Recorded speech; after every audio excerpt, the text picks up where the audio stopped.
In a letter Lee wrote to his former high school sweetheart, he said, "I feel I have this great creative and spiritual force within me that is greater than faith, greater than ambition, greater than confidence, greater than determination. It is all of these combined." Bruce Lee, a global icon, might be the baddest Asian to ever grace a screen. There are many documentaries on him, so I'm just going to be brief and merely touch the surface, ever so lightly. The Chinese-American legend was born in San Francisco and helped popularize martial arts movies in the 1970s. He died at the age of 32 in Hong Kong from a cerebral edema, swelling of the brain, caused by reaction to a painkiller he had taken for a headache. During his short life, he brought martial arts to Hollywood, ushering in a karate craze in the U.S. and helping to elevate the perception of Asian actors. He taught martial arts, invented Jeet-Kune-Do, and even wrote poetry. Lee is the English way to say his name. Lei is the Cantonese way. Bruce Lee started young. Not only did he begin martial arts at the age of 13, he was also a child actor and appeared in over 20 films in Hong Kong before moving back to the United States at 18. Some fun facts about him are, despite his quick reactions and precision, Bruce Lee actually had terrible eyesight. This meant that he wore large glasses all his life and was even one of the first people to ever try contact lenses. He could quickly master any martial arts fighting style, but he never learned to ride a bike. He could read his opponents and know when they were about to attack before they even moved. He has been portrayed as an impoverished immigrant who came to America to make it big, but he actually grew up in an affluent Hong Kong family with its own chauffeur and 2 live-in maids. He is seen as a Chinese superhero with a statue in Hong Kong, but he was also part Jewish. People often forget that Lee was virtually unknown in the United States, only major Western icon whose fame is entirely posthumous. He wasn't just an entertainer. He was an evangelist. Millions took up martial arts because of him. No other celebrity changed people's lives in that way. People study martial arts because of Bruce Lee, and it changed their lives for the better. He liked to fight. It made him happy. He would often greet other martial artists and street brawlers with the same invitation: "Hit me as hard as you can with either hand whenever you are ready." Then he would brush away their punches as you would a baby. Bruce Lee was on the cusp of international fame when he died. He was negotiating the creation of an animated series and a clothing line, and movie studio offers were tumbling in because of the buzz over Enter the Dragon. He never intended to become a Hollywood actor. Instead, dreamed of opening up martial arts schools across the U.S. The first location was actually in a parking garage in Seattle's First Hill area. From there it moved to a basement in Chinatown. But from these humble beginnings came a new philosophy of martial arts, and Bruce Lee's school still operates in Seattle today. He is the founder of Jeet-Kune-Do. Jeet-Kune-Do was born from Bruce Lee's idea to take the best of Kung Fu, American boxing, French fencing, and grappling, bring them together as the ultimate combat art.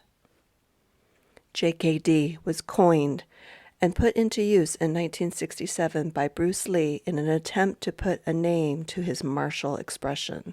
He wrestled with putting a name to his art as he constantly veered away from any type of crystallization and thereby limitation of its essence. However, the simple need to refer to it in some concrete way won out, and Jeet-Kune-Do was born. His exceptional speed allowed him to grab a dime out of a person's hand before they could even close it. He was able to perform push-ups one-handed by using only his thumb and index finger, and could do 50 one-arm chin-ups. The strength of his legendary kick would send a 300-pound bag upwards to the ceiling with enough force to bounce off. He was a fan of physical and mental challenges, and challenges of the spirit of how to live life. Bruce Lee poured himself into everything he did. His sudden death on July 20th, 1973 in Hong Kong wasn't just shocking, it was incomprehensible. Initial investigations to determine the cause of his death were inconclusive. The cerebral edema report still comes under question to this day with wide-ranging theories. Some believe he was killed by Chinese mafia. Others say that he was poisoned. Some say it was heat stroke. And still others say he died while he was in the act with his Taiwanese mistress. Other theories even claim it was voodoo or a family curse. When an icon dies before their time, the conspiracy theories soon follow. And 20 years later, they continue with his son Brandon. Brandon Lee was shooting a film called The Crow when he was fatally shot by a prop gun. His dad died in 1973, and Brandon was accidentally killed in 1993. The film was plagued with numerous problems from the beginning, including injuries among the crew. A week before the scheduled end of production, they were running behind schedule, and it was decided that dummy rounds used in the firearms would be made from real cartridges. On the third take that evening, the cameras began to roll, and Lee entered the scene. He was shot as scripted, and he fell backwards against a door and collapsed. It was then discovered that he was bleeding from the stomach and slipping into shock. An ambulance was called, and he went to the hospital. 5 hours of surgery later, they could not save him, and he died.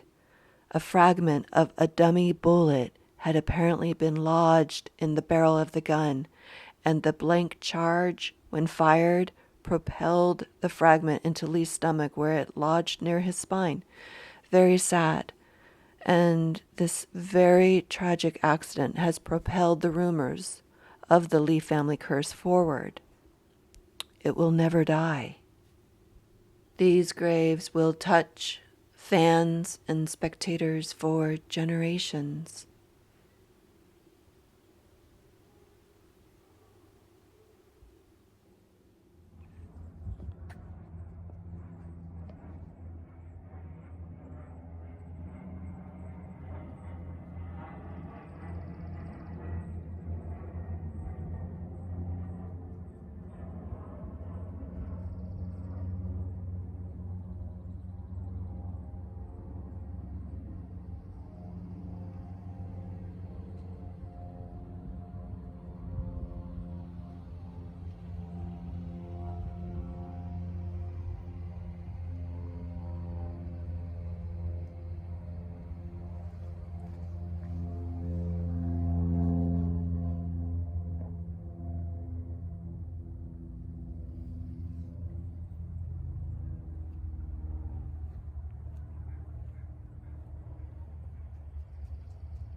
Because we don't know when we will die, we get to think of life as an inexhaustible well.